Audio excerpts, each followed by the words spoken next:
This video is for those who want to fall in love with reading in 2023, but you might not know where to start. You might not know which book to pick up first. So I compiled 10 books that I for sure think will make anyone fall in love with reading again. Or if you already love reading like I do, then these are just some great book recommendations for you that you might want to check out in the new year. Without further ado, we are just going to jump right in. Like I said, I have about 10 books in front of me right now. I have some thrillers as well as some romance books. Those are just my two favorite genres. I am trying to get into more fantasy in 2023, but these are like my top 10 books that I've either recently read or have stuck with me since reading them. I try to keep this pile to only 10 books because I didn't want this video to be super long, but if you want a part 2, definitely let me know and I can film one for you guys. Let's start off with a thriller that I think a lot of people will enjoy, and that is Behind Closed Doors by B.A. Paris. So this is a domestic thriller and it involves a married couple who seem to have it all. The wife cooks every single day. She throws like these elaborate dinner parties. The husband is this well-known, successful defense attorney for battered women. Literally, they seem to have it all, but that is not the case. The husband is actually very psychologically abusive towards his wife. Throughout the book, you basically see the wife dealing with everything that the husband does to her and trying to find a way to escape. This book definitely made my anxiety skyrocket. It's definitely not for everyone. I would suggest to look up the trigger warnings before you read this, but I do think it's a really good psychological thriller. I was literally at the edge of my seat as I was reading this book. I absolutely loved every second, even though my anxiety was through the roof. I did not want to put this book down. I have a hard time really finding good thrillers. For the most part, I find that thrillers can be really slow and they can be very predictable, but this one definitely kept me at the edge of my seat the entire time, and I just loved reading it. So if you want a really good thriller to just cozy up on your couch on a rainy day, this is the thriller for you. A romance recommendation that I have for you guys is actually a recent read for me, and that is Icebreaker by Hannah Grace. This is a college sports romance. The female character Anastasia is a figure skater, and then the male main character Nathan is the captain of his college hockey team. Something happens with the hockey's team skating rink, so they have to share a skating rink with the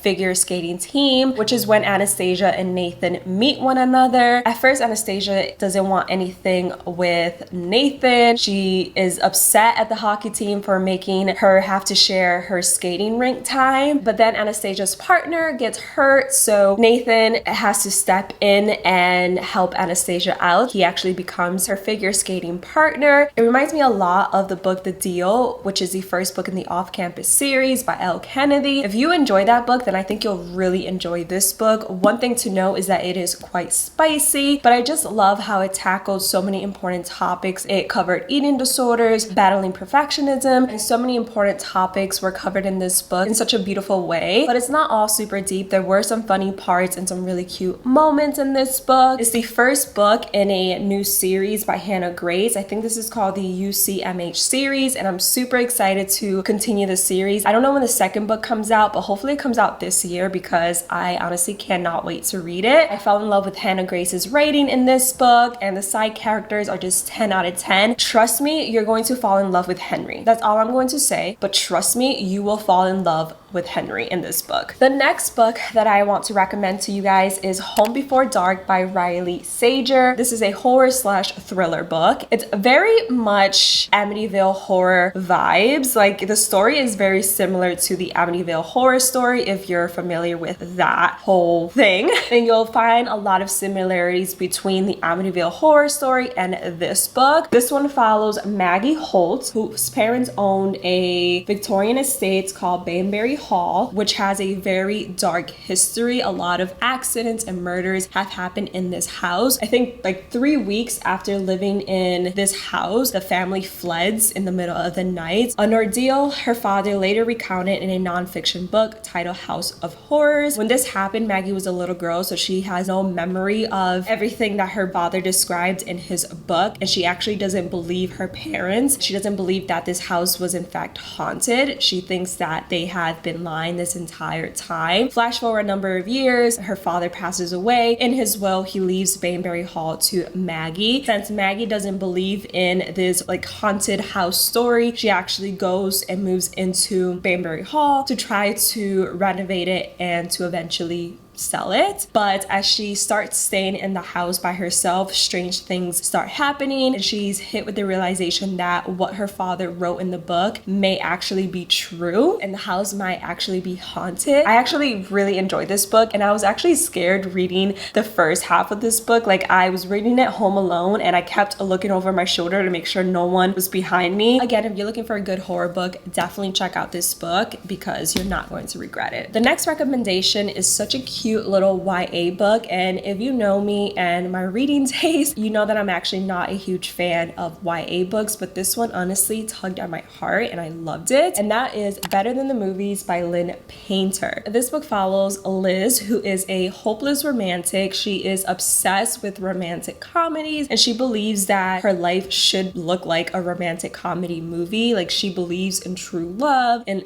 Prince Charming coming to sweep her off her feet. Liz is in her senior year and her childhood crush actually moves back into her town, and she is determined to make him her prom date. She believes that they are destined to be together, but in order to get close to this crush of hers, she has to make a deal with her next door neighbor, Wes. Since Wes and Michael, her crush, are actually friends, the problem is that Liz and Wes actually don't get along, but as they spend more time together, she realizes that she actually likes Wes and not Michael. So she has to figure out if she stays true to a romantic comedy movie and continues to pursue Michael, or if she gives the bad boy Wes a chance. If you are a fan of romantic comedy movies like I am, then I feel like you're going to enjoy this book immensely. It doesn't have any spice. It's very cute. Again, very YA. 10 out of 10 for me. I absolutely fell in love with this book. Another thriller I have is Daisy Darker by Alice Feeney. This was my first Alice Feeney novel and I absolutely fell in love with it. It's such a good thriller. It wasn't predictable at all, which again, it's my main issue with thriller books. Sometimes they are too predictable. It wasn't slow. It had me at the edge of my seat the entire time, and then the ending had me shook. Like, I was not expecting the big twist at all. I did not guess it. It was just such a good book that I am determined to read all of her other books this year. And this one follows Daisy Darker. After years of avoiding one another, Daisy Darker's entire family is assembling for Nana's 80th birthday party in Nana's crumbling Gothic house on a tiny tidal island. They're finally back together one last time, and when the tide comes in, they will be cut off from the rest of the world for 8 hours. The family arrives, each of them harboring secrets. Then at the stroke of midnight, as a storm rages, Nana is found dead. An hour later, the next family member follows. Trapped on an island where someone is killing them one by one, the Darkers must reckon with their present mystery as well as the past secrets before the tide goes out and all is revealed. If you enjoy the Clue board game or just like murder mystery movies, then you'll really enjoy this book because it very much gives me Clue vibes and Knives Out vibes. Again, such a good murder mystery that's going to have you guessing until the very end. Next, we have a very sweet love story that took me forever to finally read, and once I read it, I was like, why did I put off reading this book for so long? And that is Archer's Voice by Mia Sheridan. If you want a really cute, sweet love story, then this is the book for you. This book follows Bree and Archer, who both have had a very traumatic past. Bree recently lost her father in a very tragic way, so she moves to a small town in Maine to try to get away from her past and to try to start over. In the small town, she meets Archer, who is a very quiet, doesn't speak to anyone in the town. In fact, everyone in the town avoids Archer. But as soon as Bree meets Archer, she's instantly drawn to him. Bree is like the very outspoken, doesn't take shit from anyone. Archer is just this very sweet guy who doesn't really know how to interact with others since he's lived alone for so long and the whole town has basically avoided him his entire life. This book is definitely going to tug at your heart. You might shed a couple tears of sadness, but of happiness as well. I loved every second of it, and I can't believe that it took me so long to read Archer's Voice. You guys kept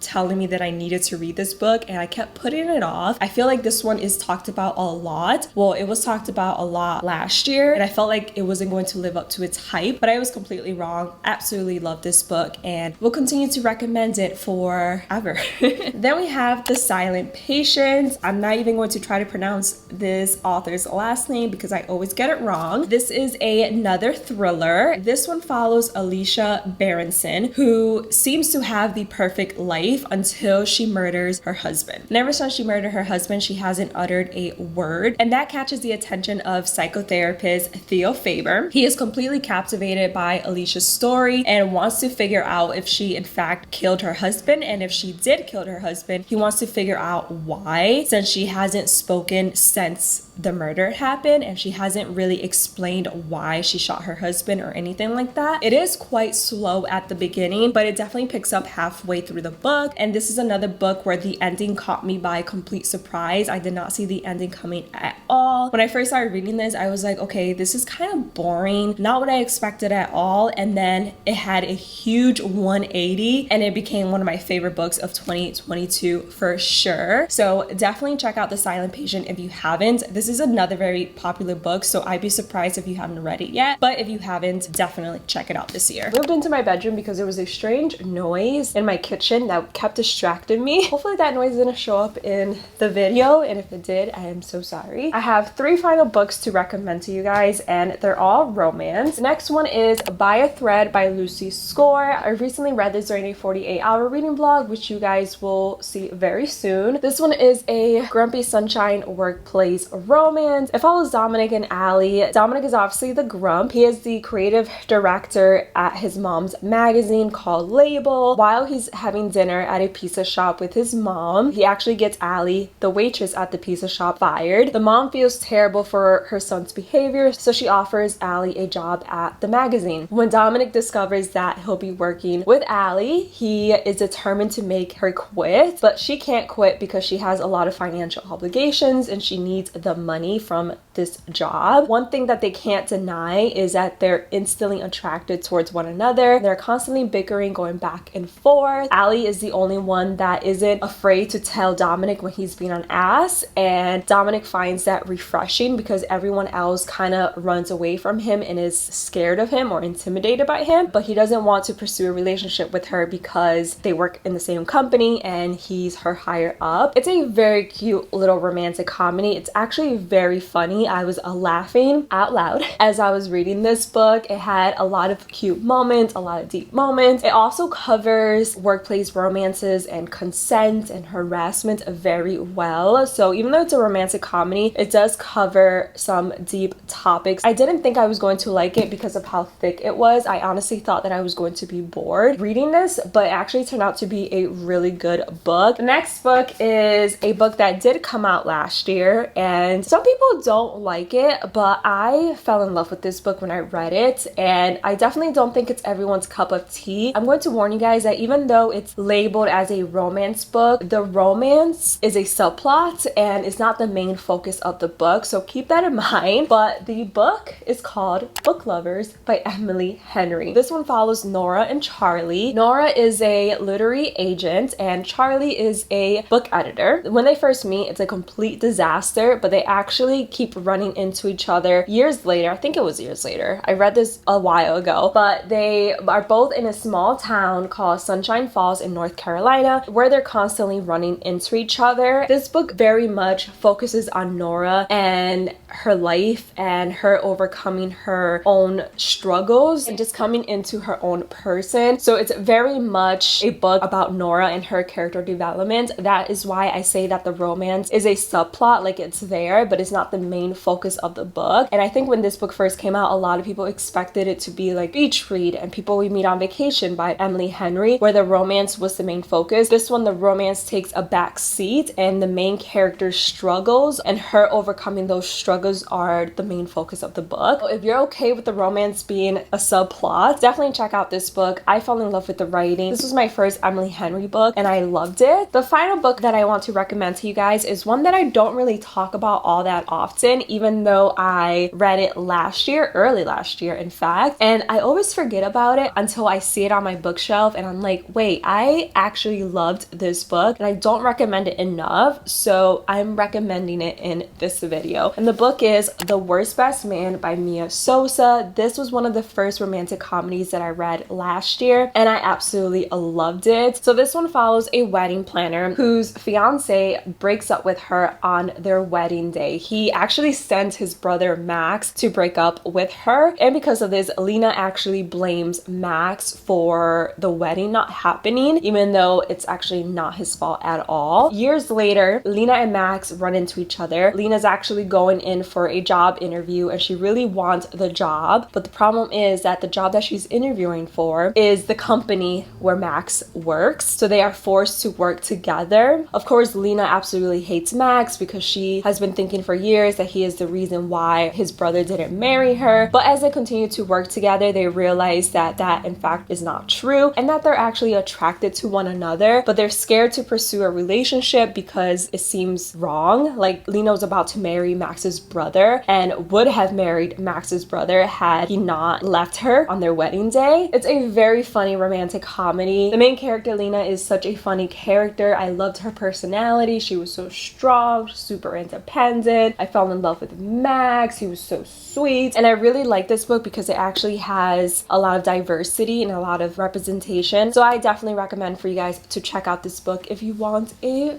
very cute little romantic comedy to read literally in one sitting. I think I read this in one sitting because I didn't want to put it down. It was so cute. All right, you guys, that is pretty much it for this video. I hope that you walk away from this video with at least one good book recommendation that you're willing to check out in 2023. Again, I think these are some good books to check out if you want to get into reading, or if you already love reading, these are just some good book recommendations for you to check out in 2023. If you have any good book recommendations of your own, definitely leave them in the comments below. Let's help each other out. I really hope you guys enjoyed watching. If you did, don't forget to give it a big thumbs up. Don't forget to subscribe. I would love to have you a part of my channel, and I'll see you guys in the next one. Bye, guys.